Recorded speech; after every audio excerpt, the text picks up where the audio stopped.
नमस्कार, स्वदेश खबर में आपका स्वागत है और मैं हूं आपके साथ तृप्ति। बुलेटिन की शुरुआत एक बड़ी खबर के साथ। सरकार ने विंडफॉल टैक्स खत्म करने का फैसला किया है। इस खबर पर पूरी डिटेल्स के साथ हमारे सहयोगी जुड़ गए हैं। राजेश जी, विंडफॉल टैक्स को लेकर सरकार ने क्या फैसला किया है? देखिए, विंडफॉल टैक्स जो है वो पिछले साल जुलाई में लगाई गई थी कंपनियों पे, जब क्रूड के दाम अनप्रेसिडेंटेड हाई हो गए थे। तो सरकार क्रूड के दाम को और डोमेस्टिक मार्केट में सप्लाई को नियमित करने के लिए टैक्स लगाती है।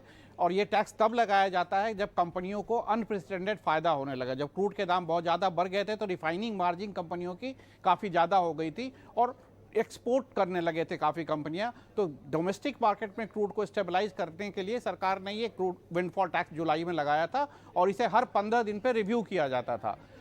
इस 15 दिन के बाद जो अभी रिव्यू हुआ है वो आज से लागू हुआ है और इसमें सिर्फ डीजल पे 50 पैसा प्रति लीटर की एक्सपोर्ट ड्यूटी लगाई गई है। बाकी सारे तरह के विंडफॉल टैक्स, पेट्रोल पे, एटीएफ पे, वो सब खत्म कर दिए गए थे, कर दिए गए हैं। तो आज के बाद सिर्फ डीजल के एक्सपोर्ट पे 50 पैसे प्रति लीटर का विंडफॉल टैक्स लगेगा। बाकी सारे तरह से के विंडफॉल टैक्स हटा दिए गए हैं। जी राजेश जी, सरकार के इस फैसले से किन कंपनियों को सबसे ज्यादा फायदा हो सकता है, बताइए। जितने भी ऑयल मार्केटिंग कंपनी है उन सभी को फायदा होगा।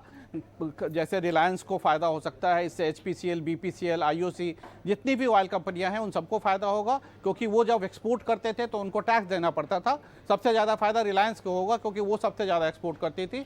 तो इन लोगों को अब टैक्स नहीं देना होगा, विंडफॉल टैक्स, तो ये सारा पैसा उनका बचेगा। और ये ऐसा इसलिए किया गया क्योंकि क्रूड के दाम अब काफ़ी कम हो गए हैं, $80-85 के आसपास आ गए हैं, जो कि पिछले साल जुलाई में $100 से ज़्यादा $115-16 तक हो गए थे, तब विंडफॉल टैक्स लगाया गया था।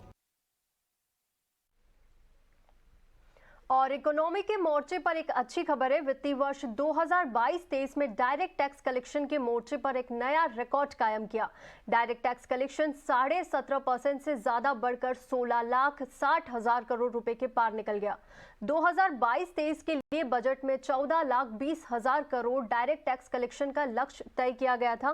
टैक्स कलेक्शन की पूरी डिटेल्स के साथ हमारे सहयोगी प्रकाश प्रियदर्शी जुड़ गए हैं। प्रकाश, बताएं। देखिए, वित्त मंत्रालय ने डायरेक्ट टैक्स कलेक्शन के जो प्रोविजनल आंकड़े हैं वित्त वर्ष 2022-23 के लिए वो जारी किए हैं और इन आंकड़ों के हिसाब से डायरेक्ट टैक्स कलेक्शन में काफ़ी बढ़ोतरी देखने को मिल रही है। और अगर आप बजटरी एस्टीमेट की बात करें तो उन आंकड़ों से करीब 2.41 लाख करोड़ रुपए का ज़्यादा कलेक्शन जो है वो डायरेक्ट टैक्स कलेक्शन में देखने को मिल रहा है। इसके अलावा रिवाइज्ड एस्टीमेट की अगर आप बात करें, जिसको कि बढ़ाकर 16.50 लाख करोड़ कर दिया गया था, इस आंकड़े को भी डायरेक्ट टैक्स कलेक्शन के जो नंबर्स हैं उसने पार कर लिया है। अगर आप ग्रॉस डायरेक्ट टैक्स कलेक्शन की बात करें FY23 के लिए, जो कि इस वक्त 19.68 लाख करोड़ है और इसमें 20.33% की ग्रोथ जो है वो देखने को मिल रही है। जहाँ तक नेट डायरेक्ट टैक्स कलेक्शन की बात है, वित्त वर्ष 2023 के लिए 16.61 लाख करोड़ है, 17.63% ग्रोथ के साथ। हालांकि ये आंकड़े प्रोविजनल हैं। उसी तरीके से ग्रॉस कॉर्पोरेट टैक्स कलेक्शन देखें तो वो 10.04 लाख करोड़ है, इसमें करीब 17% का ग्रोथ है। ग्रॉस पर्सनल इनकम टैक्स करें STT के साथ, ये 9.60 लाख करोड़ है, इसमें करीब 24% की तेज़ी जो है वो देखने को मिल रही है। इंपॉर्टेंट फैक्टर ये है कि रिफंड में भी तेज़ी आई है, जो कि 3.07 लाख करोड़ है वित्त वर्ष 2023 में। इसके बावजूद भी रिवाइज एस्टीमेट और बजटरी एस्टीमेट के टारगेट को बीट किया है वित्त मंत्रालय ने डायरेक्ट टैक्स कलेक्शन की जहां तक बात करें। इसके अलावा एक इम्पॉर्टेंट फैक्टर ये भी है कि कुछ दिन पहले GST के आंकड़े आए, उसमें भी करीब ईयर ऑन ईयर बेसिस पर 13% का ग्रोथ है और अब डायरेक्ट टैक्स कलेक्शन में भी अच्छी तेज़ी देखने को मिल रही है। जाहिर तौर पे सरकार का जो फिस्कल डेफिसिट टारगेट है 6.4% का, उसको इस टारगेट को हासिल करने में ये आंकड़े मदद कर सकते हैं, खासकर इस बात को ध्यान में रखते हुए कि सरकार की जो स्पेंडिंग है वो बढ़ी है। स्टेट बैंक ऑफ इंडिया ने इंटरनेट बैंकिंग और ऐप में आई तकनीकी गड़बड़ी की बात को माना है। बैंक ने एक बयान जारी करके कहा है कि कल टेक्निकल ग्लिच के कारण ग्राहकों को असुविधा का सामना करना पड़ा, लेकिन अब सारी सेवाएं बहाल कर दी गई है। ईटी नाउ स्वदेश ने आपको इस गड़बड़ी की जानकारी दी थी। कई ग्राहकों ने भी सोशल मीडिया पर इसकी शिकायत करते हुए लिखा है कि वे बैंक की डिजिटल सर्विस को एक्सेस नहीं कर पा रहे हैं। अब खुद एसबीआई ने इस गड़बड़ी की बात को माना है। इस बारे में और ज्यादा जानकारी के लिए चलते हैं ईटी नाउ स्वदेश संवाददाता अंकुर मिश्रा के पास। अंकुर, बताइए क्या है ये पूरा मामला? जी हाँ, स्टेट बैंक ऑफ इंडिया के ग्राहकों को सोमवार के दिन काफ़ी दिक्कत हो रही थी जो डिजिटल ट्रांजैक्शंस हैं उनको पूरा करने के लिए। और यहाँ पर बाद में दिन के अंत में स्टेट बैंक ऑफ इंडिया ने एक रिलीज़ किया और वहाँ पर स्टेटमेंट में बोला है कि ज़रूर एक टेक्निकल गड़बड़ थी, वहाँ पे टेक्निकल ग्लिच हुई थी जिसकी वजह से जो डिजिटल सेवाएं हैं वो प्रभावित हुई।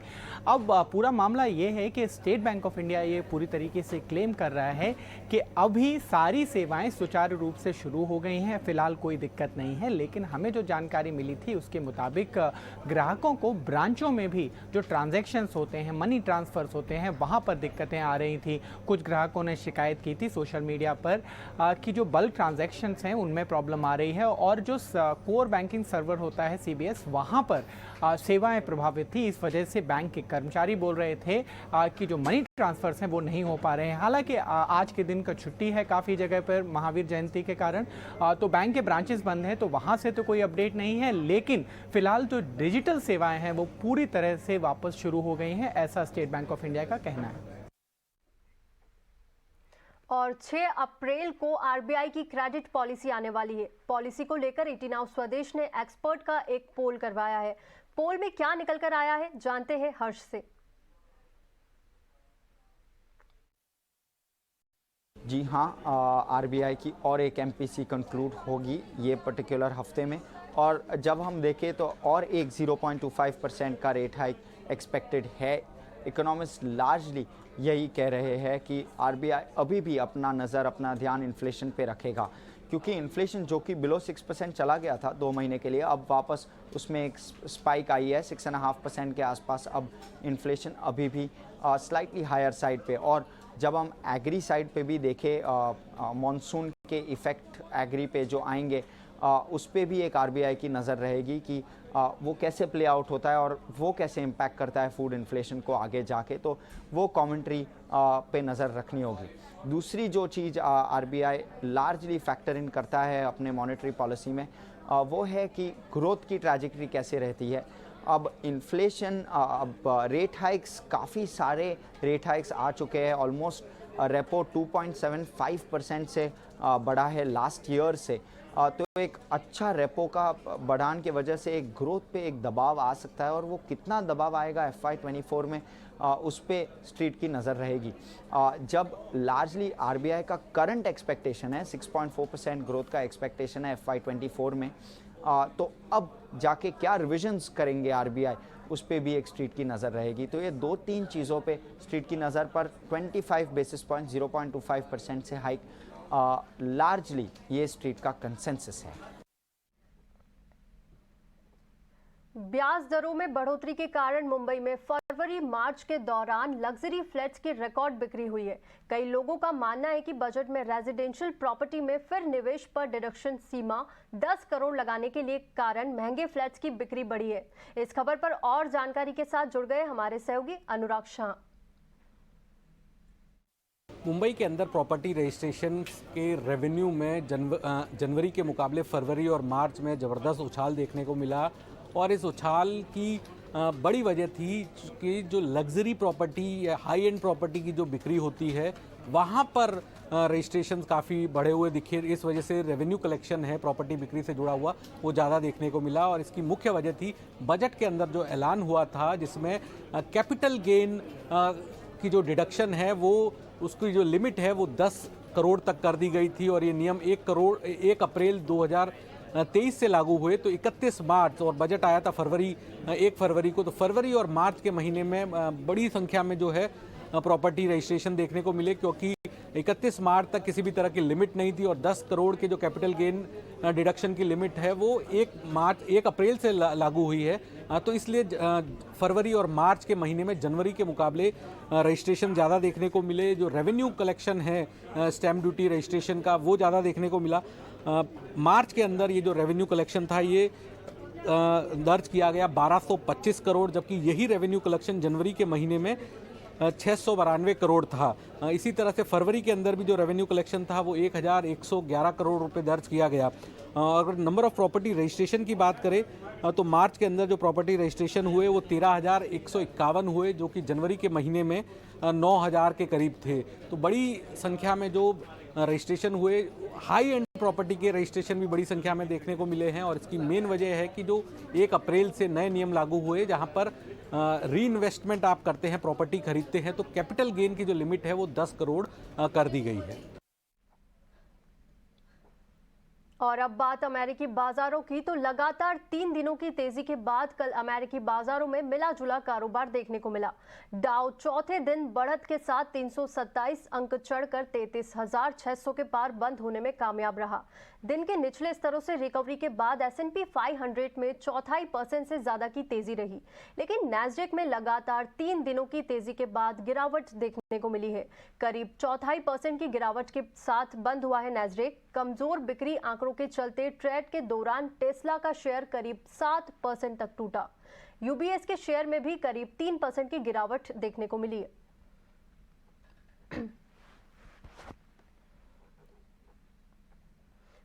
और केंद्रीय स्वास्थ्य मंत्री ने दवाओं की कीमतों को लेकर सफाई दी है।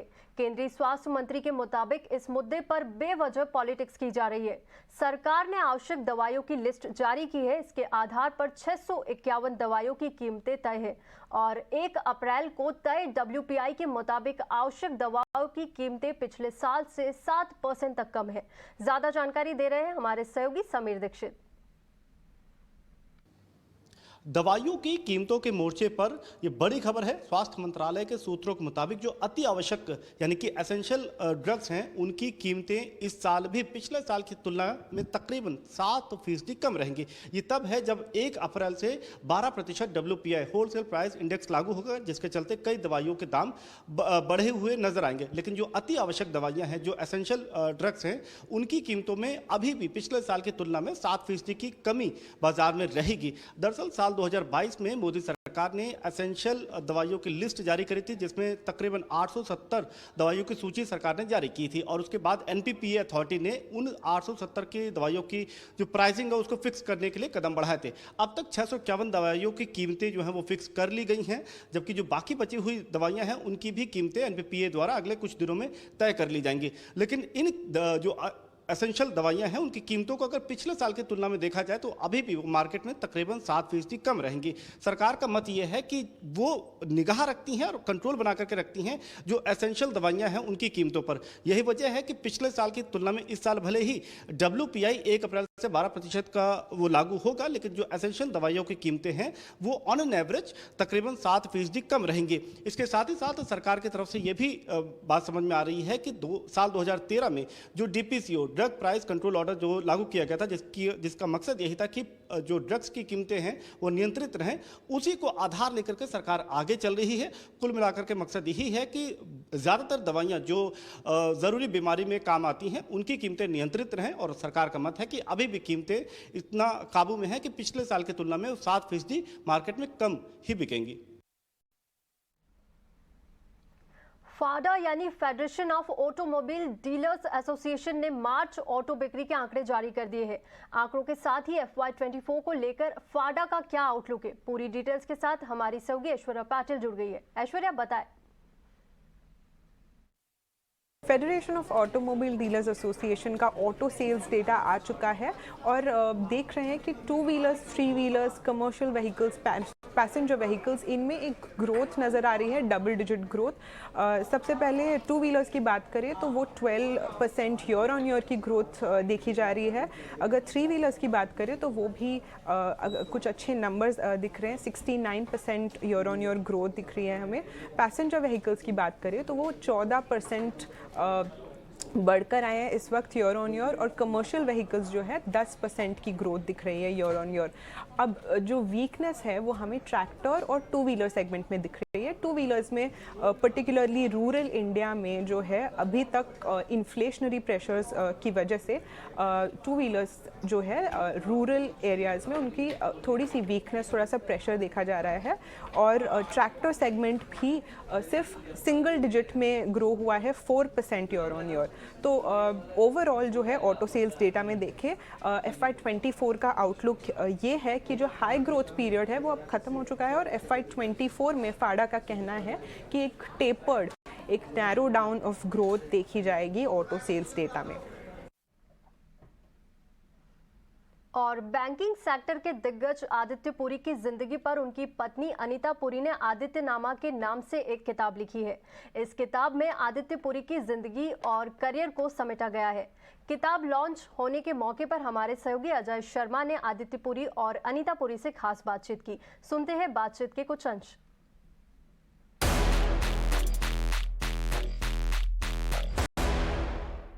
आप 45 इयर्स की शानदार मैरिज आपकी रही है आदित्य पुरी साहब के साथ, और आपने ये जर्नी अपनी इस बुक में आदित्यनामा में क्रॉनिकल की है। आपने बताया कि आदित्य पुरी जो प्रोफेशनल और big boss at the bank थे, उनके पीछे पर्सन कौन है। आपको 2-4 बातें जो सबसे ज़्यादा पसंद है इनकी, as a friend, as a partner and as a husband, वो क्या है? एक्चुअली मुझे तो कोई टेंशन नहीं है, मुझे कोई प्रॉब्लम नहीं है, क्योंकि मुझे मालूम है कि जब भी कुछ प्रॉब्लम आएगी तो मुझे मालूम है कि हमारे पतिदेव हैंडल कर लेंगे, ज़रूर उस प्रॉब्लम को हैंडल और उसको बहुत बढ़िया तरीके से उसका जो है नतीजा आएगा। तो घर में बॉस कौन है? बॉस तो हम दोनों ही हैं, पर ज़्यादातर मैं ही हूँ। ओके, बट आप बताइए पुरी साहब कि लोग बोलते हैं कि हैप्पी वाइफ हैप्पी लाइफ, आपने इस फॉर्मूला पे पूरा इम्प्लीमेंट किया घर में। आपने कैसे एक शानदार पार्टनरशिप करी घर पे? अभी तो मेरे को घर में रहना है, ज़्यादातर टाइम मैं घर में ही काटता हूँ, तो आपका जवाब दे के मैं अपनी ज़िंदगी ख़राब नहीं करना चाहता। ऐसा है कि बॉस तो वही है, पर मेरी सब सुविधा मिल जाती है, मैं कंफर्टेबल रहता हूँ, तो मेरे को क्या फ़र्क पड़ता है। मेरे को तो लड्डू से मतलब है, बॉस वो हो या मैं हूँ, मेरे को खाना अच्छा मिलता है, वो अच्छे कहानी सुनाती है, गाना गाती है, मेरे को छुट्टियाँ ले जाती है, बनी रहे बॉस। अच्छा, आप क्या म्यूजिक पे भी काफी जोर दिया था आपकी फैमिली में? आपने किताब में लिखा है कि जब भी फैमिली मिलती है, फ्रेंड्स मिलती है, गुड फूड एंड म्यूजिक खूब होता है। तो आप दोनों में से गाता कौन है अच्छा है? मैं तो आप दोनों का आवर सॉन्ग जैसे होता है हर कपल का, आप दोनों का फेवरेट सॉन्ग टुगेदर कौन सा है? मेरे हमारे 30वां वेडिंग एंड शादी का सालगिरह था, तो उसमें हम दोनों ने नाचे थे। ओके। उड़े जब जब जुल्फे तेरी, सो भी बहुत, तो हम दोनों नाचे थे उस पे। और जब भी ये अच्छे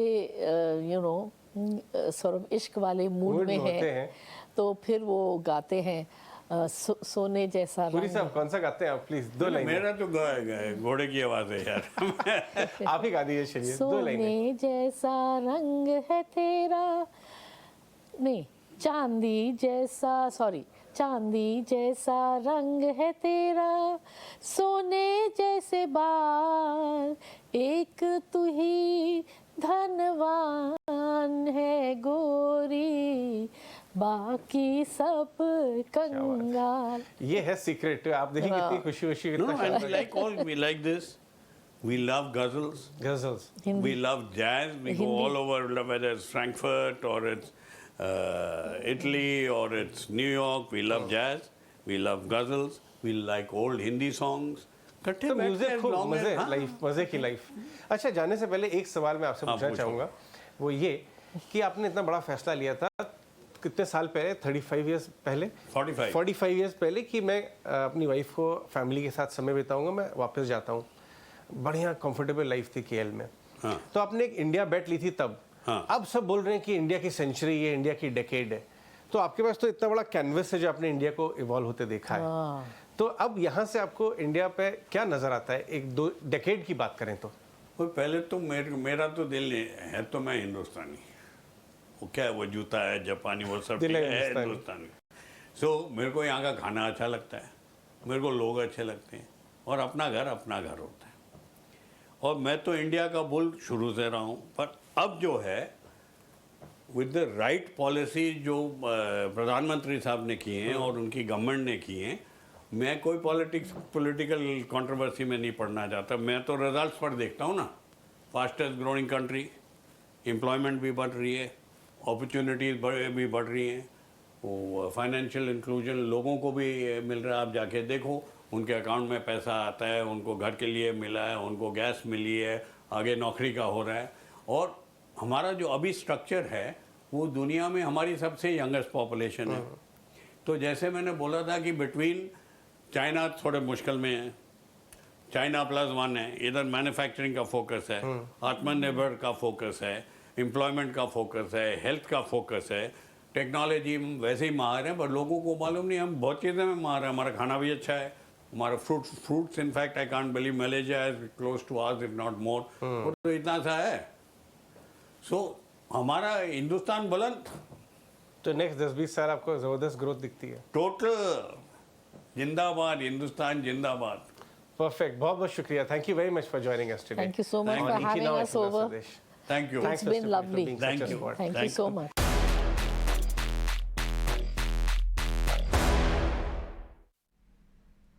असोचैम के प्रेसिडेंट और स्पाइसजेट के सीएमडी अजय सिंह ने कहा है कि दुनिया की बड़ी इकोनॉमी में तमाम चुनौतियों के बावजूद भारत की स्थिति काफी बेहतर है। ग्रोथ के साथ निवेश भी देश में तेजी से बढ़ रहा है। भारत निवेशकों के लिए आकर्षक बना हुआ है। Interest rates have gone up roughly about 250 basis points over the last 1 year.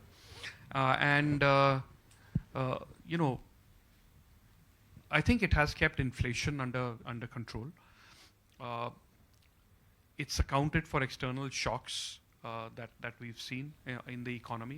So I think RBI has done a fabulous job in the way they've managed interest rates.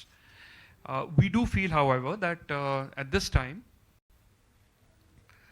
any further hike in interest rates is possibly going to have a somewhat adverse impact on certain sectors. And therefore, our suggestion would be to consider carefully before any further hikes. I know that a 25 basis repo rate hike is being talked about and so on. We feel that time has come for a pause. और अब खबर महाराष्ट्र में बढ़ते corona के मामले की। सोमवार को महाराष्ट्र में 250 से ज्यादा कोरोना के नए मामले सामने आए हैं। कुल मिलाकर अब तक अकेले महाराष्ट्र में कोरोना मरीजों की संख्या 3500 से ज्यादा हो गई है। उधर सतारा जिला प्रशासन ने कोरोना संबंधी प्रोटोकॉल लागू करते हुए मास्क, सैनिटाइजेशन और सोशल डिस्टेंसिंग के नियमों को पालन के लिए निर्देश जारी किए हैं। सतारा जिला कलेक्टर रुचेश जयवंशी ने नौकरी पेशा लोगों के दफ्तरों में मास्क लगाकर आना अनिवार्य कर दिया है। जिला प्रशासन ने लोगों से बाजार, शादी समारोह, शिक्षण संस्थाओं जैसे सार्वजनिक स्थानों पर कोविड नियमों का हर हाल में पालन करने की अपील की है। जबकि पिछले 24 घंटे में देश में 3038 नए मामले सामने आए हैं, जिसके बाद सक्रिय मामलों का आंकड़ा बढ़कर 21,189 हो गया।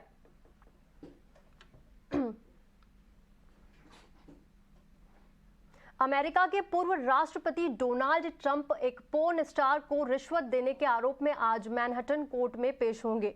ट्रंप कोर्ट में पेश होने के लिए न्यूयॉर्क पहुंच चुके हैं। आरोप है कि डोनाल्ड ट्रंप ने 2016 के चुनावी अभियान के दौरान एडल्ट स्टार स्टार्मी डैनियल्स को चुपके से पैसे दिए थे। डोनाल्ड ट्रंप के खिलाफ 2016 के चुनाव से ठीक पहले एडल्ट स्टार स्टार्मी डैनियल्स को पैसे देने का आरोप है। ट्रंप के उस समय वकील रहे माइकल कोहेन ने स्टार्मी डैनियल्स को $1.5 लाख का भुगतान किया है। स्टार्मी डैनियल्स को ट्रंप के साथ संबंधों पर मुंह बंद रखने के लिए पैसे दिए गए थे। हालांकि अमेरिका में कानून के तहत यह अपराध नहीं है, लेकिन ट्रंप के वकील ने इसे कानूनी फीस दिखाया था, जो न्यूयॉर्क में अपराध के तहत आता है। ट्रंप अमेरिका के पहले पूर्व राष्ट्रपति हैं जिनके खिलाफ आरोप तय किए गए हैं।